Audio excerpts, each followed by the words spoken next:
Hello and welcome to my daily devotional for Saturday the 2nd of January. Our reading is from Luke chapter 2 and verses 27 to 32.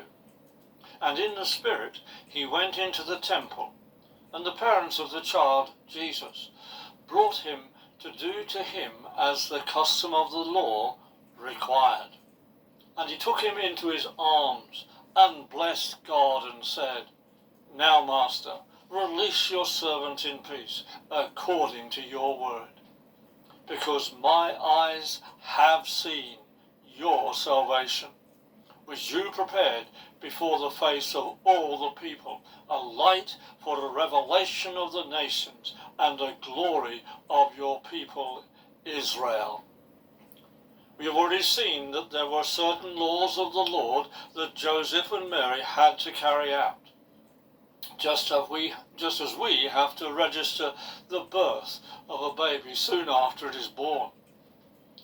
It was as they were doing this that they encountered two significant people, Simeon and Anna. We can only imagine that Simeon was so full of the Holy Spirit that he instantly recognized the baby in Mary or Joseph's arms as being God's anointed one, the Christ. This is not hard to believe, since God had drawn them all together in the temple at the same time. The heart of Simeon must have leapt for joy at seeing them. It is one of the great things about living the life of Jesus, that there are those occasions when there is a sudden revelation from him that makes our spiritual heart beat faster. Suddenly he opens our eyes and we see something that we had not seen before. We see the door opening into something that he has promised, that has been made to us possibly many years before. This happened to Paul, or Saul, as he was on the road to Damascus. His purpose was to persecute the Christians. However, Jesus met him on the road and changed the whole purpose of his life.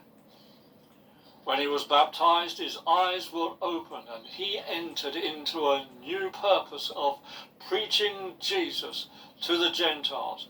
You can read of this in Acts chapter 9 and verses 1 to 19. For Simeon, the eyes of his soul were open to see the truth of Jesus. Simeon blesses Jesus. This means he was calling for God's favour to rest on Jesus and for God to prosper him. He was offering a prayer of consecration or dedication over Jesus. We do much the same thing when we have a service of dedication for parents and their young baby. It is also good for us to be praying in the same manner as Simeon over everyone who is born again, and also for one another as we daily pray for each other. May God's blessing, his favour, rest on each one of us today.